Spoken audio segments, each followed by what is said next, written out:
nós completamos no dia 31, que foi domingo, 31 de outubro, é comemorado mundialmente, né? O dia da Reforma Protestante.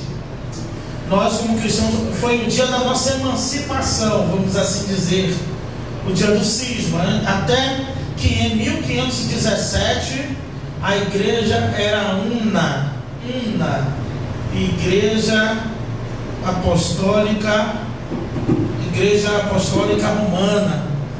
E desde 1517 foi o início, né? Foi o dia que foi, então assim, autenticado o dia do cisma, dia da Reforma Protestante, quando Martinho Lutero, que era um monge católico, por sinal, até então, cola 95 teses na porta do Palácio de Wittenberg.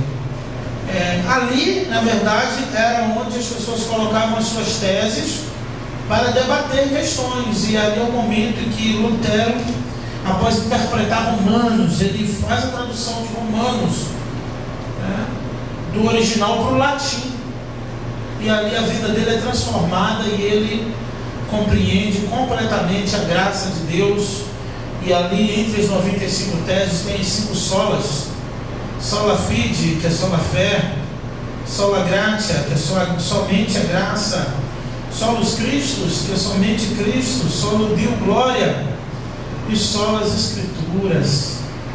E temos como base aí do nosso protestantismo, onde Lutero, ali com seu travesseiro de pena, podemos chamar assim, na Europa, propaga as suas 95 teses. Eu estou vivendo algumas, até que foram também colocadas em nosso boletim, muito interessante por sinal. A gente foca as 5 solas, mas as 95 teses, elas são fantásticas, interessantíssimas. Eu queria falar hoje com a igreja, e aí nós demos uma pausa em Coríntios, iremos trabalhar, se Deus quiser, próxima semana, Coríntios 15, depois 16. Sem mais delongas, eu queria falar sobre uma das solas. 5, eu já preguei sobre as 5 no ano passado, mas ficou meio temático, e aí eu fico meio esquisito quando eu prego temático. E se eu fosse pregar sobre as 5 teses, eu iria ser temático. E eu, particularmente, eu não consigo trabalhar de forma temática em um só sermão. Vamos falar expositivamente sobre uma sola. Quem sabe na próxima ano a gente não melhora, não faz uma conferência das 5 solas e cada um, né, expõe uma das solas, para ficar bem legal também. Com antecedência, não tendo uma assembleia antes, eu acho que a gente consegue. Eu vou falar sobre soli Deo glória, ou só a Deus glória. Soli Deo glória, uma das 5 solas que Lutero desenvolve. E isso, irmãos, claro que foi uma afronta à igreja católica apostólica romana. Quando ele diz soli Deo glória, imagens já era. Quando ele diz solos Christus, ele está dizendo não tem Maria, não tem José, não tem Santo Expedito, não tem ninguém, é só Jesus. Quando ele diz só as Escrituras, ele está desafiando literalmente a autoridade papal, porque a palavra do Papa até hoje na Igreja Católica está acima das Escrituras. Então quando ele diz só as Escrituras, ele está dizendo assim: não respeitem o Papa, o que ele diz é mesmo que nada, a única autoridade é a palavra de Deus. Aí você imagina a confusão, a encrenca que ele não arrumou, né? Teve que ir para a Santa Inquisição, foi inquirido ali literalmente, uma sala escura, medonha, pelo Papa. Foi depois, 521, por Leão X, considerado, também que não é o 13, não, já foi o 10, porque o 13 dá isenção, o 10 excomunga. O Leão X excomungou Lutero, e em 521 ele foi considerado herege, foi excomungado pela Igreja Católica. E quando ele diz só a Deus glória, você já sabe, é só a Deus, somente a Deus. O texto que eu escolhi para falar sobre soli Deo glória, ou só a Deus glória, se encontra em Isaías capítulo 6. Convido vocês, um texto bem conhecido dos irmãos, Isaías capítulo 6.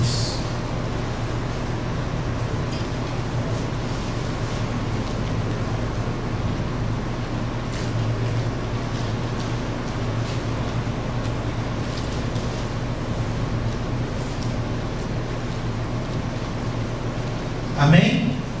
Amém? Diz assim a palavra do Senhor: no ano em que morreu o rei Uzias, eu vi o Senhor assentado sobre um alto e sublime trono, e as abas do seu manto enchiam o templo. Acima dele havia serafins, cada um tinha 6 asas, com 2 cobriam o rosto, com 2 cobriam os pés, e com 2 voavam, e clamavam uns aos outros: Santo, Santo, Santo é o Senhor dos exércitos, toda a terra está cheia da sua glória. E as bases das portas tremeram à voz do que clamava, e a casa se encheu de fumaça. Então eu disse: ai de mim, estou perdido, porque eu sou homem de lábios impuros e habito no meio de um povo de impuros lábios, e os meus olhos viram o Rei, o Senhor dos exércitos. Então um dos serafins voou até a mim, trazendo na mão uma brasa viva que havia tirado do altar com uma tenaz. Tocou minha boca com a brasa e disse: agora isto tocou os teus lábios, a tua culpa foi tirada, o teu pecado foi perdoado. Depois disso, eu ouvi a voz do Senhor que dizia: a quem enviarei? Quem irá por nós? Ou em outras traduções, quem há de ir por nós? Eu disse: estou aqui, enviai-me. Ou eis-me aqui, envia-me a mim. Senhor, fala conosco, Pai, através da tua palavra nesta noite. Obrigado, Senhor, pelo privilégio de estarmos na tua casa, pela presença de cada irmão e irmã aqui, que veio para te adorar, que veio para falar contigo, mas que certamente vieram também para ouvir a tua voz. Então que seja a voz do Senhor falando ao coração do teu povo, em nome de Jesus. Amém. Só a Deus glória, somente a Deus. Ele é digno de toda a honra e toda a glória. A igreja sabe, quando cantamos músicas de adoração e exaltamos e enaltecemos a grandeza de Deus, é um dos melhores momentos na adoração. É um momento em que temos, pelo menos eu tenho a sensação, que se Jesus voltasse e me pegasse num momento desse, eu acho que era um momento certeiro, né?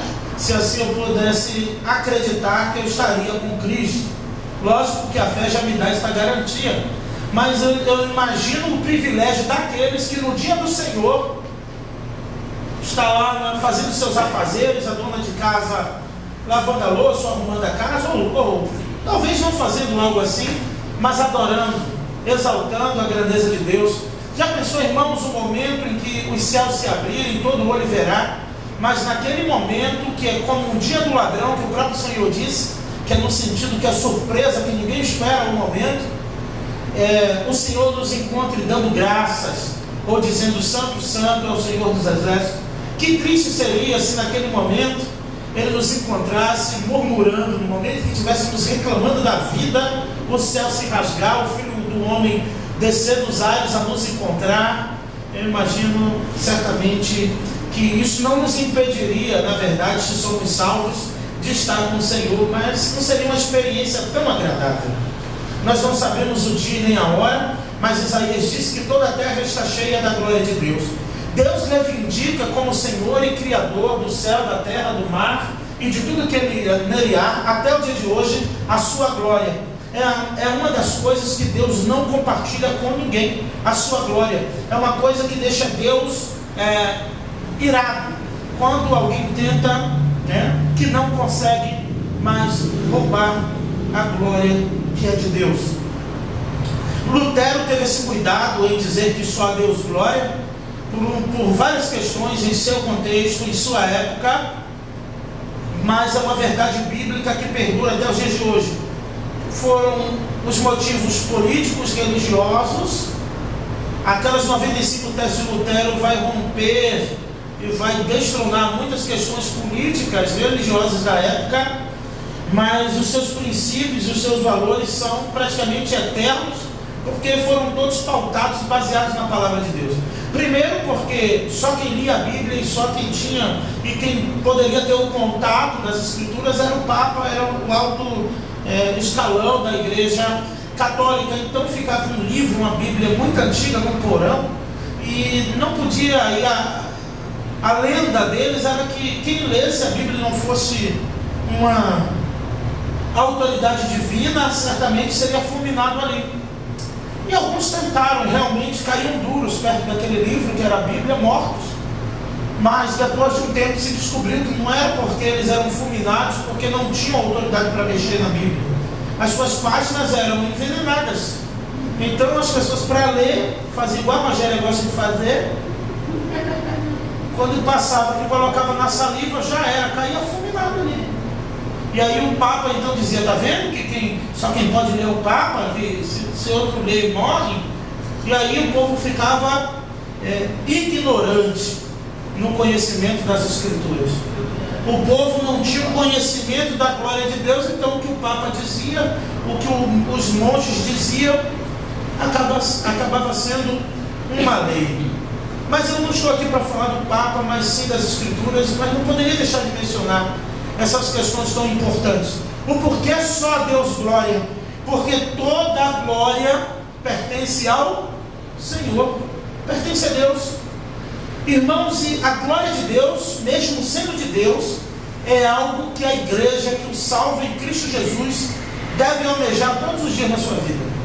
A glória de Deus é algo abstrato, irmãos, é algo invisível, é algo impalpável, é algo totalmente diferente, na contramão de tudo aquilo que sonhamos, que queremos.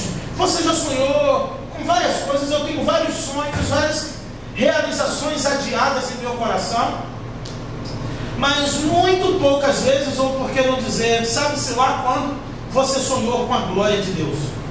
É uma realização pessoal de alcançar a glória de Deus. Irmãos, precisamos exercitar isso, porque os dias são maus, o tempo se aproxima e devemos buscar constantemente a glória de Deus. Ele não divide a sua glória, ou seja, ele não compartilha, mas ele permite que desfrutemos desta glória maravilhosa.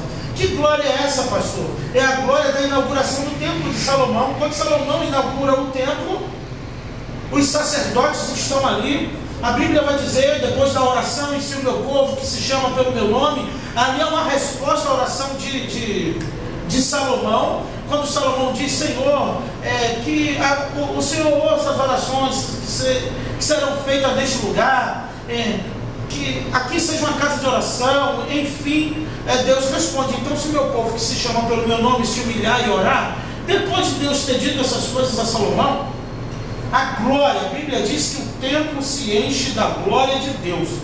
E sempre que a Bíblia mostra a glória de Deus de forma visível, sempre compara com uma fumaça, como uma nevoa, como uma fumaça. E o templo ficou cheio da fumaça da glória de Deus. A Bíblia diz que os homens, os sacerdotes, não conseguiam ficar de pé diante da glória de Deus. A glória, não só a graça, mas a glória de Deus é irresistível.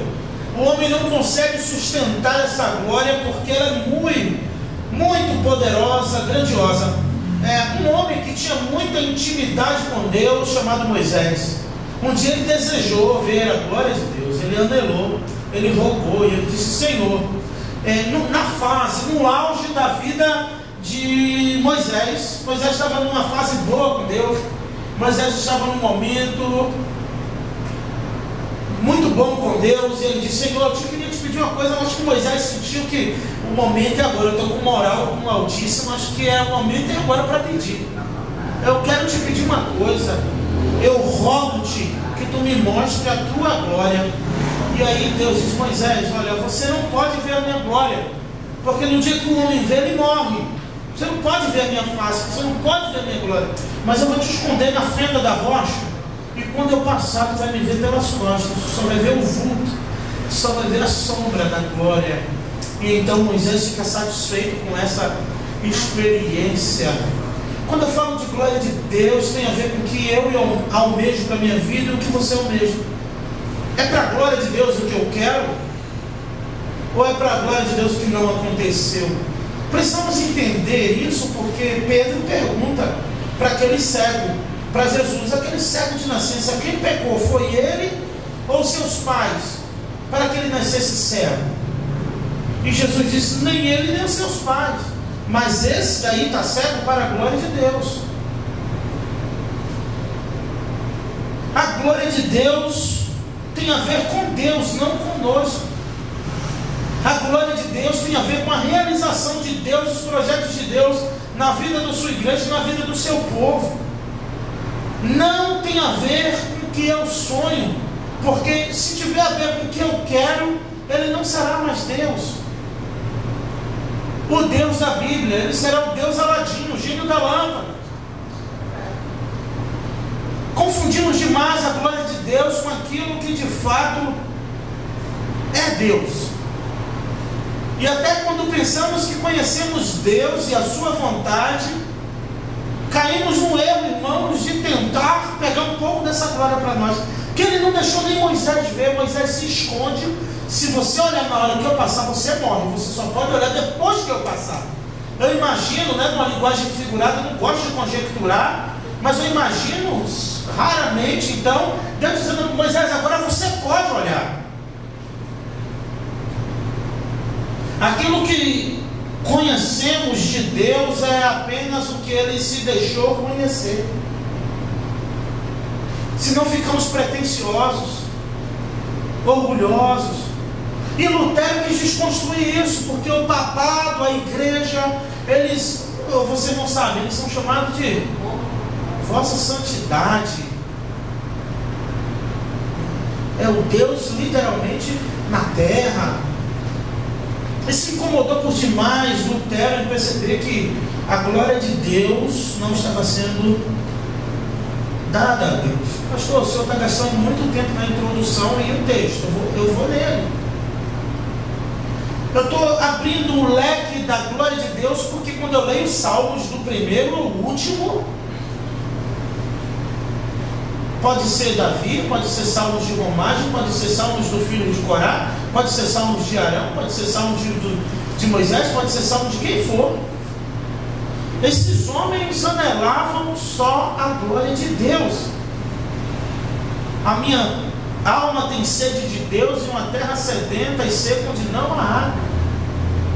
Esses homens anelavam a glória de Deus como a corça suspira pelas correntes das águas. A 8 quilômetros de distância, uma corça consegue sentir o cheiro das águas. A 6 metros de profundidade da terra, ela consegue sentir o cheiro e o mover das correntes das águas. E ela brama, ela fica agonizando pelo desejo de encontrar essa água. E o salmista diz: assim sou eu, assim minha alma tem sede de ti. Ele compara o desejo da glória de Deus com a de um vigia. E ele diz: a minha alma anseia pela tua presença, como o guarda anseia pelo amanhecer. A glória de Deus é só de Deus. Eu gostaria de enfatizar isso, mas aqui todo mundo sabe, porque eu creio que tudo aqui que fazemos deve ser para a glória de Deus. Quer comais, quer bebais, quer façais qualquer outra coisa, façam tudo para a glória de Deus. Façam tudo para a glória de Deus. Paulo diz nele, falando lá do Deus desconhecido, neles nos movemos, nele existimos, nele respiramos. Aos Colossenses ele vai dizer: porque dele, por ele, para ele, por meio dele são todas as coisas. Evangelho de João, capítulo 1, vai dizer: no princípio era o verbo estava com Deus, e o verbo era Deus. Tudo foi feito por meio dele, e nada do que foi feito sem ele se fez. Eu preciso exercitar o meu coração na glória de Deus, para assim eu entender o que Isaías quis dizer e o que vamos entender agora. Eu gostaria de destacar alguns pontos com vocês aqui, no texto de Isaías, capítulo 6. Vamos à exposição. Eu gostaria de destacar uma coisa: que a glória de Deus, ou Deus é glorificado em meio ao sofrimento. A glória de Deus é revelada em meio, não ao sofrimento em si, mas no meu sofrimento. Eu preciso entender que o meu sofrimento, a minha dor, a minha luta, a minha crise, é para a glória de Deus. Pastor, o senhor está falando isso porque o senhor não sabe com o que eu estou. O senhor está falando isso porque o senhor não sabe o que eu estou passando. À luz da palavra de Deus, eu afianço a você, eu asseguro você, de que o que você está passando, está tudo bem, eu posso não fazer ideia, mas Deus faz ideia. Eu posso não saber o que você está passando, nem a metade, mas Deus sabe de tudo. Até antes de você começar a passar, Ele já sabia. A glória de Deus é revelada em meio ao meu sofrimento, e essa glória não é para mim, é para Deus. Porque nesse sofrimento o nome dele vai ser glorificado, sabe como? Em eu não blasfemar contra ele. Sabe como o nome de Deus é glorificado no teu sofrimento e no meu sofrimento? Quando mesmo em meio às lutas damos graças a Deus. Sabe quando o nome de Deus é glorificado no meu e no seu sofrimento? Quando mesmo assim glorificamos o nome do Senhor e damos graças por tudo que Ele fez. O sofrimento não pode ser um impedimento do nome de Deus ser glorificado em nossas vidas. Eu falo de sofrimento porque Isaías estava sofrendo nesse momento. Quando ele diz aqui: no ano em que morreu o rei Uzias, eu vi o Senhor, Isaías estava de luto. Isaías estava muito triste com a morte do rei Uzias.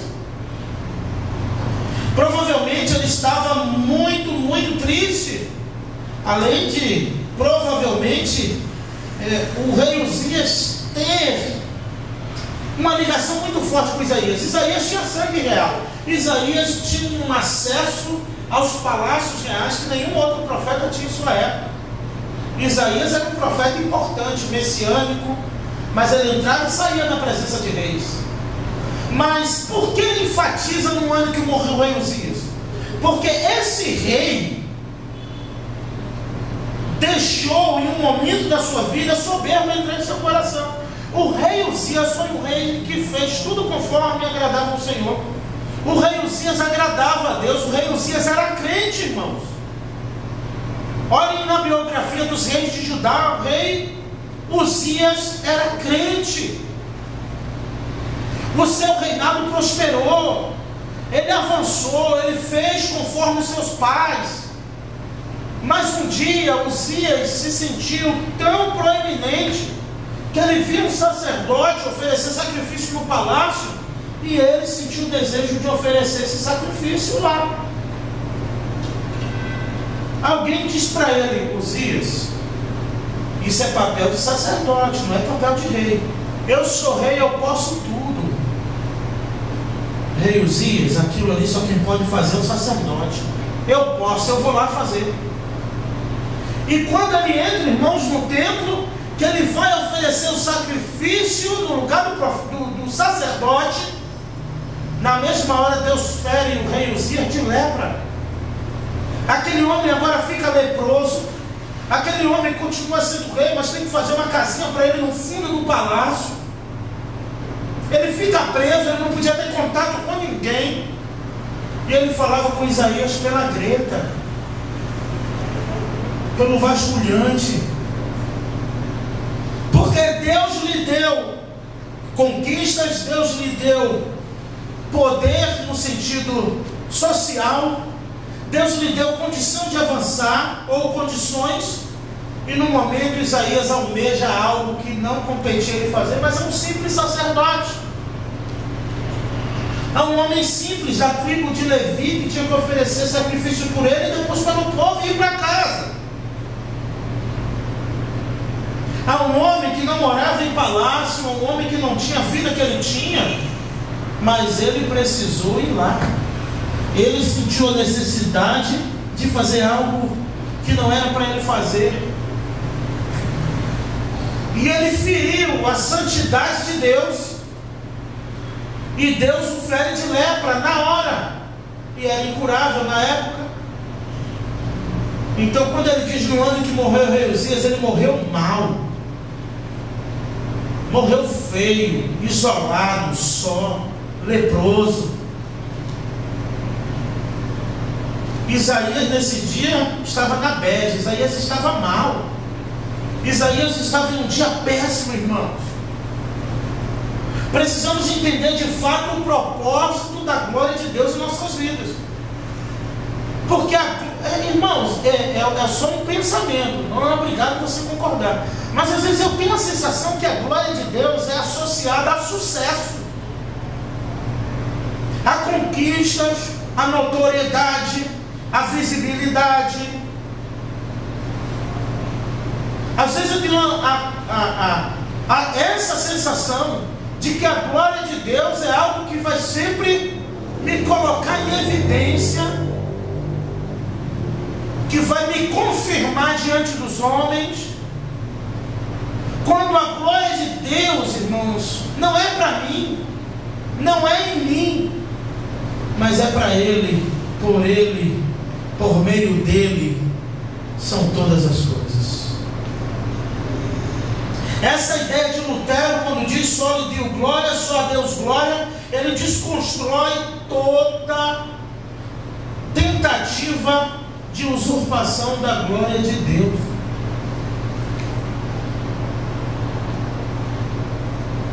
A glória de Deus não é um trevo de 4 folhas. A glória de Deus não é o medalhão da sorte do crente. A glória de Deus não é uma credencial do crente.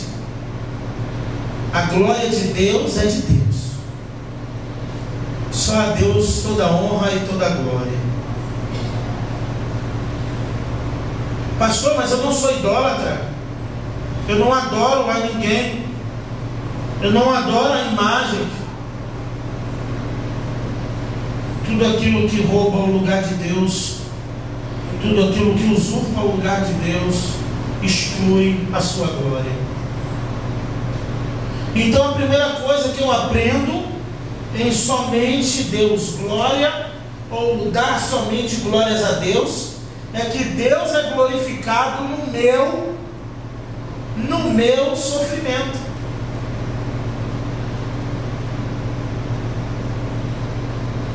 Porque o meu sofrimento não serve para provar nada para Deus, mas serve para provar muita coisa para mim mesmo que eu nem sabia sobre mim.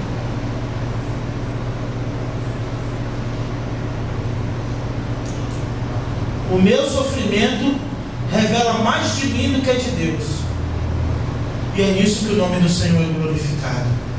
Isaías, no ano em que o rei morre, ele vê o Senhor, mas ele vê o Senhor em um lugar sublime. Olha aí o texto: em um alto e sublime trono.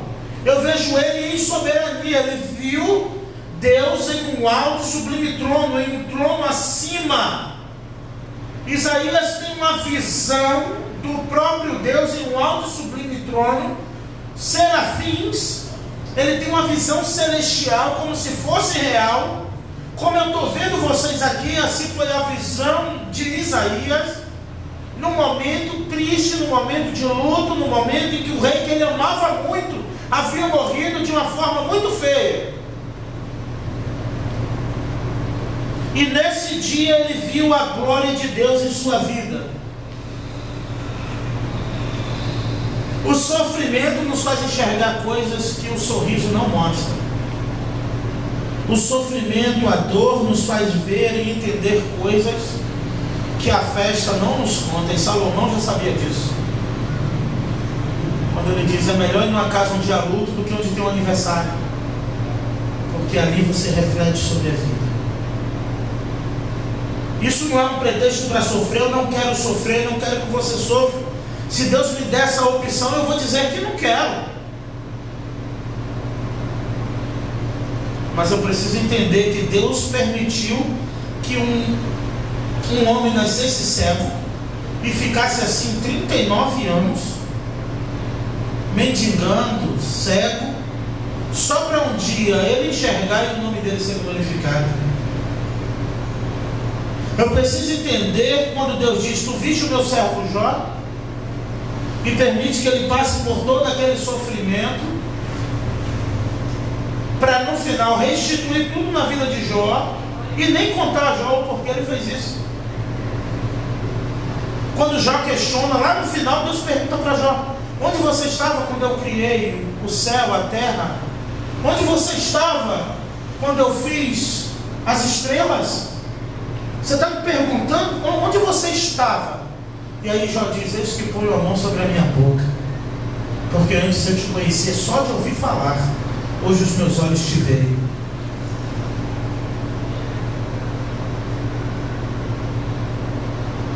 Isaías entendeu e conseguiu ver a glória de Deus no dia do seu sofrimento, no dia da sua tristeza.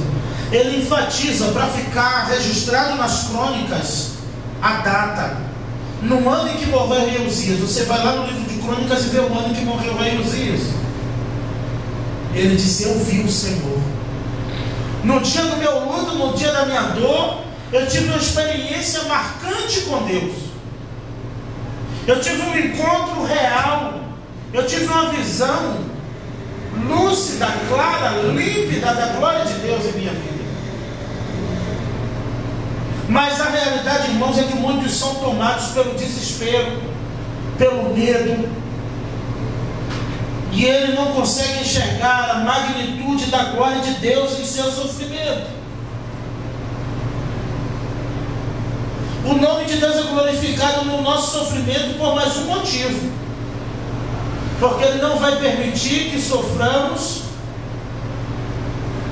além do que possamos suportar, porque Deus não perde uma, irmãos. Deus não perde uma peleja no campo de batalha.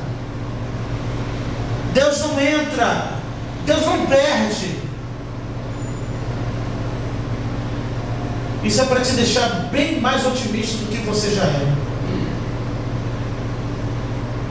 Que se Ele permitiu, e se Ele permite, na minha e na tua vida, qualquer tipo de aflição, seja ela física, emocional, ou em qualquer esfera da vida, eu preciso entender que se veio para mim, é porque Ele já sabe a minha estrutura.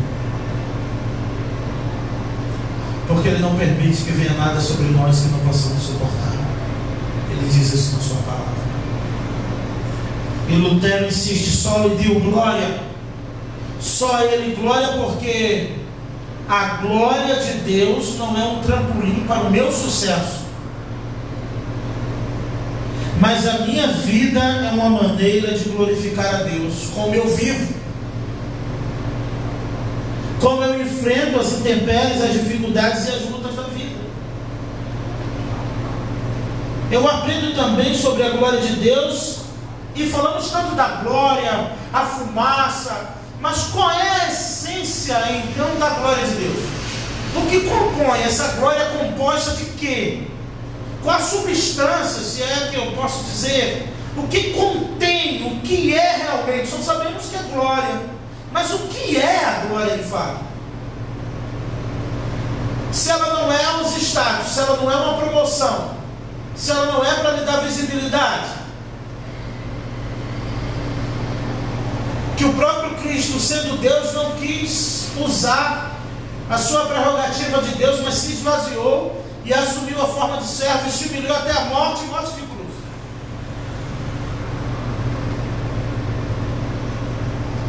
A glória do homem causa um preenchimento ou um vento no ego. A glória do homem infla incha, usurpa. Normalmente uma pessoa cheia de si, ela é cheia, literalmente. A sua postura, a sua fala, a sua maneira de lidar é cheia de si. A glória de Deus causa um esvaziamento. A glória de Deus traz sofrimento. A glória de Deus pega o Filho de Deus e o humilha como um homem obediente até a morte, morte de cruz, ganhando tapa, ganhando chute, ganhando cuspida. E pior, morte de cruz. A glória de Deus humilha o homem para que Deus seja exaltado.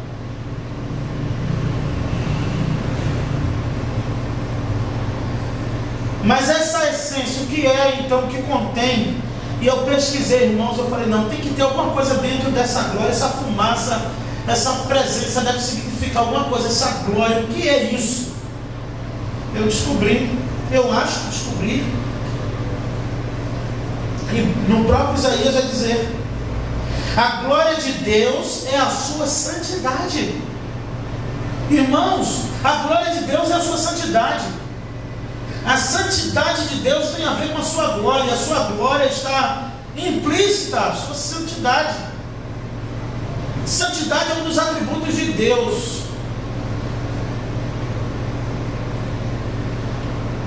E um dos compartilháveis, comunicáveis, que Ele compartilha com o homem. Sede santo porque eu sou santo.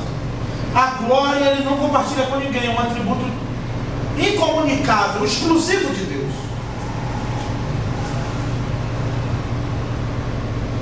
Mas a glória de Deus tem a ver com a sua santidade. Eu poderia dizer que a essência da glória de Deus é a sua santidade. Vê 2 ou 3 comigo para ver se a gente não descobre isso.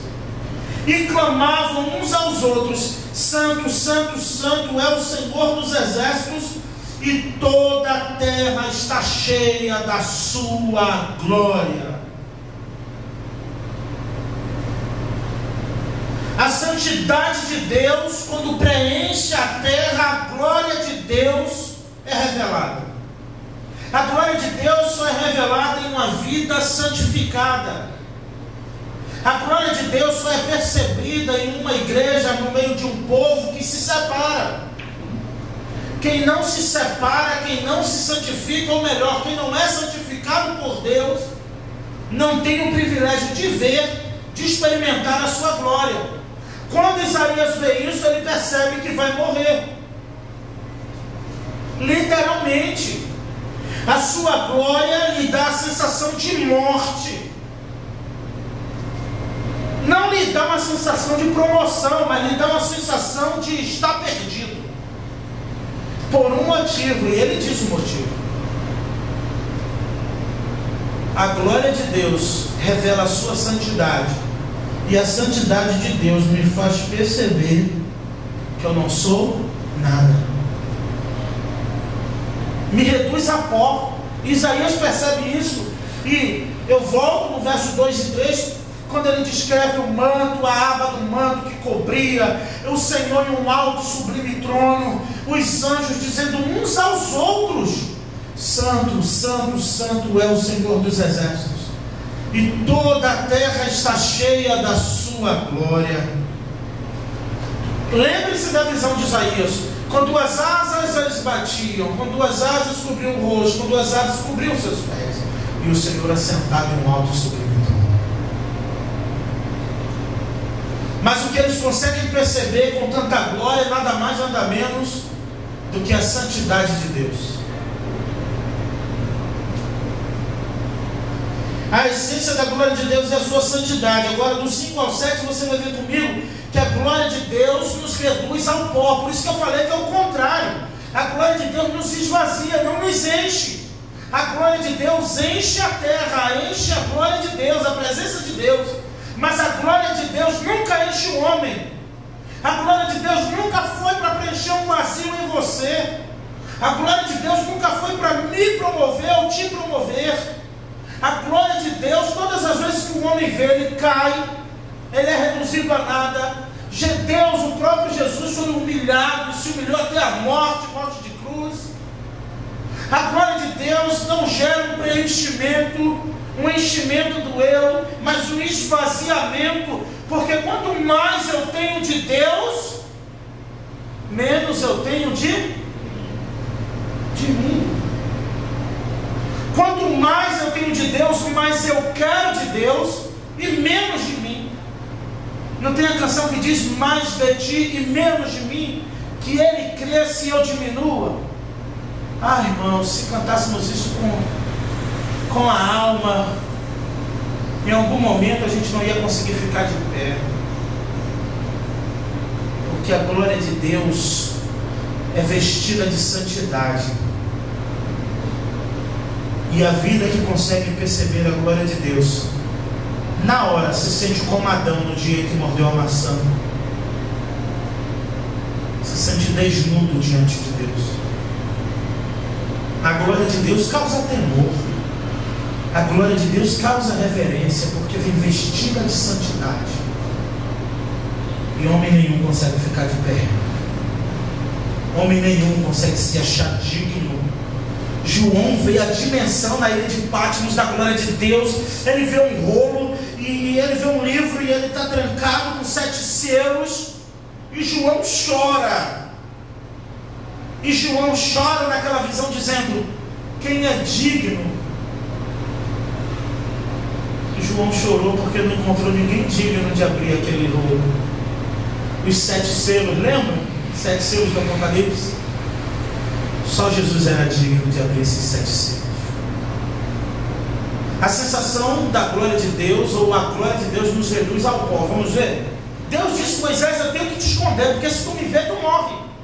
Eu não sei se Isaías tinha lido Moisés, o Pentateuco, nessa época, mas uma coisa é verdade: ele teve a sensação de que ia morrer, e ele diz o porquê ele ia morrer. Ele disse: sai de mim, eu estou perdido, eu vou morrer. Mas não é porque ele viu a glória de Deus somente, é pela condição, olha isso, pela condição que a glória de Deus fez ele se perceber. Ele foi apoderado de temor, irmão Sérgio. Ele foi apoderado de um espanto, como Pedro, depois de ver a pesca maravilhosa, ele diz: retira-te de mim. Ele pede que Jesus saia de perto dele, e ele diz o porquê: porque eu sou homem pecador. Lucas 5. Toda vez que a glória de Deus é revelada de uma forma extraordinária, a sensação que deve se apoderar do coração do homem, e que se apoderou dos grandes profetas, foi sensação de medo, de morte.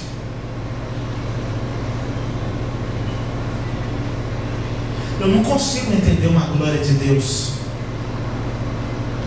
que nos gera prestígio, que nos dá popularidade e que nos põe na vitrine. A glória de Deus causa espanto, nos reduz ao pó, como Isaías diz. Olha comigo, eu disse, verso 5: ai de mim, eu estou perdido. E ele diz o porquê, aqui o porquê: porque sou homem de lábios impuros, e habito no meio de um povo de lábios impuros. Os meus olhos viram o Senhor, o Rei dos Exércitos, e agora eu vou morrer. Ou você pensa que Isaías falou isso como? Ele fala isso aqui em desespero. Eu preferia não ter visto, porque na condição que eu estou, eu não vou escapar. Por que Deus me mostrou a sua glória se eu não estou em condição de vê-la? Por que Deus me mostrou a sua glória se Ele sabe que eu não estou em dia com Ele? Porque Deus me revelou a sua glória logo hoje? Porque Deus me revelou a sua glória logo nessa fase da minha vida?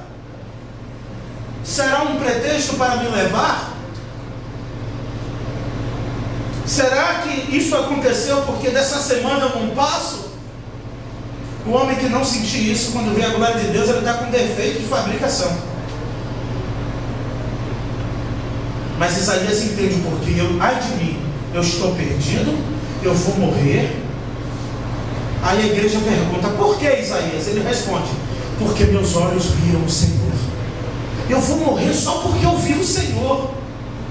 Eu vou morrer porque eu sou um homem de lábios impuros, de palavra torpe, a geração, a comunidade. O meu povo também, de impuros lábios. E os meus olhos viram o Senhor, os meus olhos viram o Rei. Eu perdi um rei, o rei que eu amava, o rei que eu admirava, o rei que eu ia lá no vasculhante falar com ele, eu via as ordens dele, porque ele estava leproso, ele estava morrendo. Aí hoje, no ano em que morreu Ariozias, eu vejo o rei dos exércitos. Eu vou morrer. Eu só falava dele, eu sou profeta, mas agora eu estou vendo ele de verdade.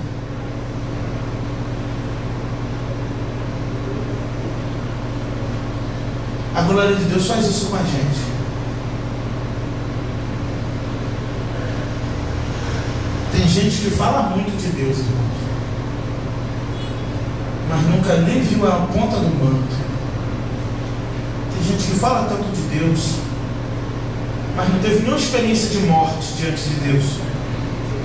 Porque ver a glória de Deus é experiência de morte. Porque ele morre todo o teu eu, todas as suas expectativas. E aí, se ele te dá a oportunidade de escapar daquele momento, você vive literalmente para a glória de Deus. Lembram que Paulo diz? Para mim, tanto faz agora. Eu morrendo ou eu vivo, dá no mesmo. Porque no viver é Cristo, morrer é lucro. Paulo podia dizer, olha, orando aos Filipenses, eu já estou com vontade de partir. Mas por causa de vocês eu vou ficar um pouco mais. Mas eu já poderia partir desse mundo. Mas eu amo tanto vocês que eu quero ficar mais um pouco. Um homem que tinha convicção, para mim tanto faz estar vivo como estar morto. O homem que diz, olha, eu não considero a minha vida preciosa para mim mesmo, contanto que o nome do Senhor seja glorificado.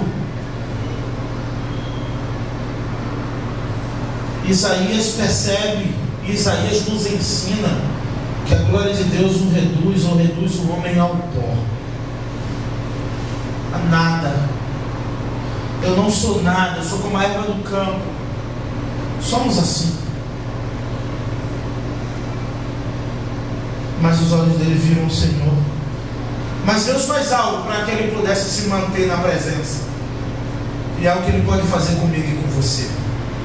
O verso 6 vai dizer, então dos serafins, quando ele percebe o seu estado, enquanto Isaías não disse que estava perdido, os anjos não fizeram nada. Quando ele percebe, ai de mim, estou perdido, vi os umbrais da porta balançar, fumegar, aquele alto sublime trono em sua frente, o Senhor, ele diz, eu vou morrer. Imagino que nem olhar ele conseguia mais. O 6 vai dizer, então um dos serafins voou até mim, trazendo na mão uma brasa viva que foi tirada do altar com uma tenaz, e tocou minha boca com a brasa e disse, agora isto tocou os teus lábios, a tua culpa foi retirada e o teu pecado foi perdoado. Tudo que te condenava diante de Deus, essa brasa viva tocou em teus lábios, os teus pecados foram perdoados. Romanos 8:1 vai dizer, nenhuma condenação há para os que estão em Cristo Jesus.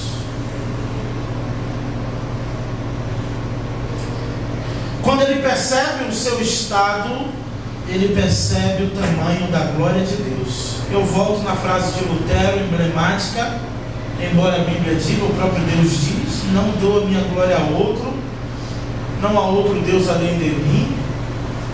Quando ele diz só a Deus glória, de fato ele estava diminuindo alguém que queria ser como Deus. Ele estava devolvendo o foco para Deus.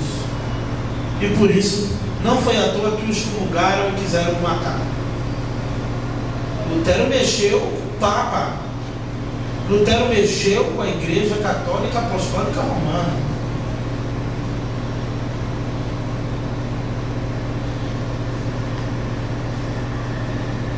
Isaías, quando vê a glória de Deus, percebe que não é nada, que ele está perdido, que ele vai morrer porque os seus olhos viram o Senhor.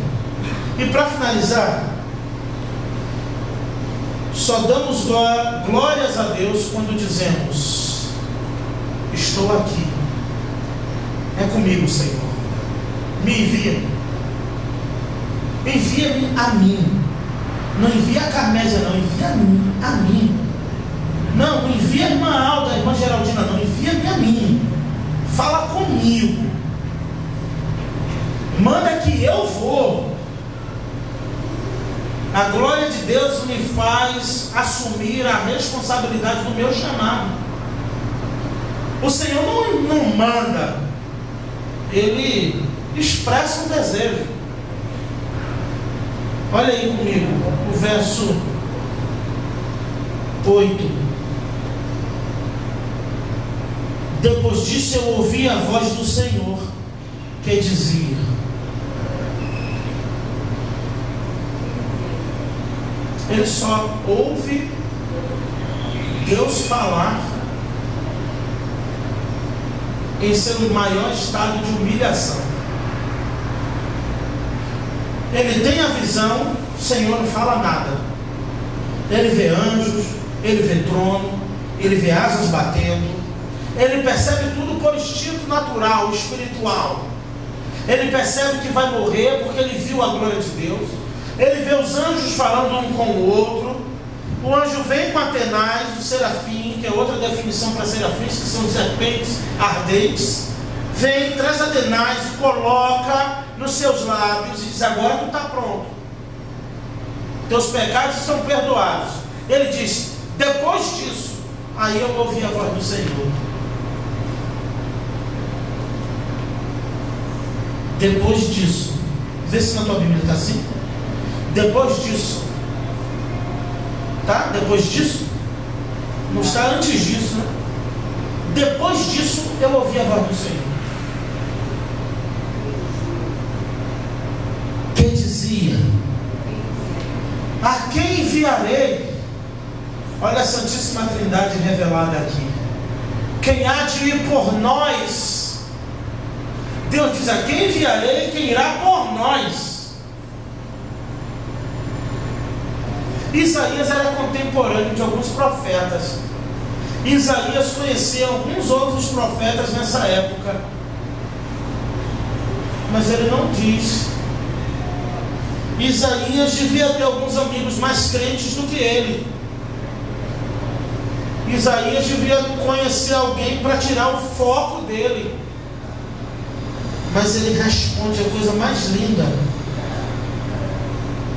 eu sou voluntário, eu estou aqui, me envia. Ele nem sabia a missão. Ele não perguntou primeiro: para que é primeiro, Senhor? Para ir para onde? É para fazer o quê? O que eu tenho que dizer? Não. A glória de Deus me faz querer mais de Deus. Lembra? Menos de mim, mais de Deus. A glória de Deus tem que causar esses sintomas em mim e você. Porque quando passar a ser mais de Deus e passar a ser mais de você, o nome do Senhor já não está sendo glorificado. E o Senhor diz: a quem enviarei? Quem há de ir por nós? Essa tradução do século XXI é muito interessante. Das traduções que vai dizer: eis-me aqui. É bonito, mas eu não achei mais bonito do que estou aqui. Me dá a sensação que ele levantou até a mão. Estou aqui, Senhor. O Senhor já teve esse trabalho todo, já apareceu a mim, tocou nos meus lábios, me purificou. Eu vou. Estou aqui. Enviai-me. Me envia que eu vou falar da tua glória.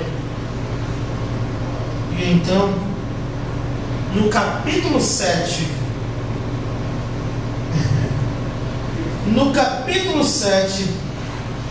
ele já consegue falar da glória futura de Deus, que é o seu Filho Jesus Cristo.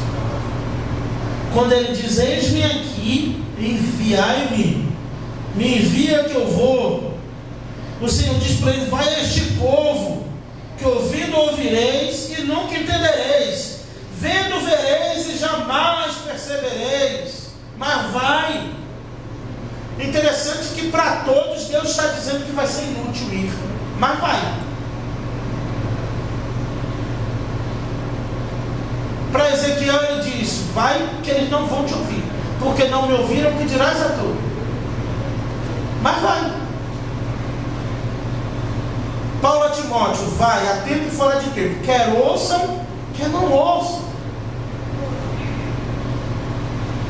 mas vai, prega. Para Isaías ele diz: vai, diz este povo, porque ouvindo ouvireis e nunca entendereis, e vendo vereis, mas jamais percebereis. É porque o Deus desse século cegou o entendimento de muitos, só para entender e ver a glória de Deus. O mundo vê tudo, percebe tudo, menos a presença real do Senhor Jesus. Somos aptos a perceber tantas coisas, menos a glória de Deus. É mais difícil perceber a glória de Deus, o mover de Deus, o agir de Deus. Porque vendo vereis, ouvindo ouvireis, mas não entendereis, e vendo vereis, jamais percebereis. Quando Jesus conta a parábola do semeador, o semeador que saiu a semear, estão doutores, estão agricultores e os discípulos. Todo mundo vai embora. Os discípulos chamam e dizem: nos explica essa parábola. Por que o Senhor nos fala sempre por parábolas? Por que o Senhor não dá traduzindo aqui a linguagem jovem? Por que o Senhor não dá o papo reto? O Senhor faz curva? Por que o Senhor conta parábolas? Não, porque o Senhor vem cheio de parábolas, o Senhor não fala logo. Aí Jesus disse para Pedro e para os discípulos o porquê: é para que se cumpra o que foi dito pelo profeta Isaías: vendo vereis, mas não percebereis, ouvindo ouvireis, mas não entendereis, para que não se arrependa e eu não os cure. Eis-nos aqui. Quem pode dizer para o Senhor nessa noite: eu vou, Senhor, estou aqui para que o teu nome seja glorificado, até em quem não vai entender nada. Você precisa entender isso. Eu queria finalizar com isso, na vida daqueles que podem entender, ou que compreenderam o seu momento salvífico com Jesus, o momento que Jesus te resgatou. Iremos entender uma coisa, irmãos, através da glória de Deus, e é o que eu aprendo com Isaías, e o que você deve aprender. Talvez a sua vida não tenha grandes resultados agora, talvez os resultados não sejam dos melhores, mas Ele não te chamou para grandes resultados, nem mesmo da sua vida. Talvez, aqui tem irmãos e irmãs enfermas também, talvez o diagnóstico, o papel que você pegou não foi um grande resultado. Pode ser também. Talvez o que você está fazendo ou o que quer fazer não está te trazendo grandes resultados. Pode ser. Talvez você desistiu de coisas na vida, no ministério, na igreja, na família, ou em qualquer lugar da sua vida, porque você percebeu, sabe o que? Isso não está me dando resultado nenhum. Foi um erro. É um erro você pensar assim. Porque Ele não te chamou para grandes resultados, nem na sua vida, nem na sua vida profissional, nem na sua vida eclesiástica, nem na sua saúde. Ele te chamou para uma coisa, e o homem foi criado por um motivo, e o homem é chamado de uma coisa: a coroa da glória de Deus. Você foi chamado para a glória de Deus. O que está acontecendo comigo e com você é para a glória de Deus, não para as nossas realizações pessoais. Depois dessa experiência, imagina Isaías: agora tu vai falar ao povo, porque vendo vereis, mas não percebereis. Isaías já foi desanimando. E no final Isaías pergunta do ministério: Senhor, até quando eu vou ficar aqui pregando? E aí Deus responde a Isaías: você vai pregar até não sobrar ninguém, porque eu te chamei para isso. Eu te chamei para pregar até não sobrar um.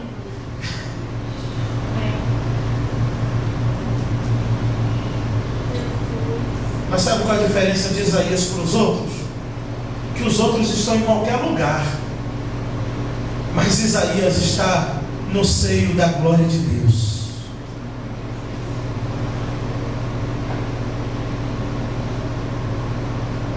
Que a glória de Deus, somente a glória de Deus, venha nos dar uma sensação de redução, que venhamos entender o estado de humilhação em que estamos passando, seja ele o qual for, porque tudo que fere, tudo que nos acomete, diretamente ou indiretamente, é o tal do espinho na carne, é uma humilhação, que Paulo queria se livrar, e Deus disse: não, minha graça te basta, meu poder se aperfeiçoa na tua fraqueza. E o meu desejo nesta noite, irmãos, encerrando essa mensagem, lembrando de só a Deus glória, é que em cada parte da sua vida que esteja deficiente, carente, triste, perdida, opaca, toda essa parte que está em declínio, seja suprida e completada pela glória de Deus na minha e na tua vida nessa noite. Porque só Ele é digno de toda honra e de toda glória. Glória a Deus. E que você saia daqui pensando na glória de Deus em sua vida. Amém?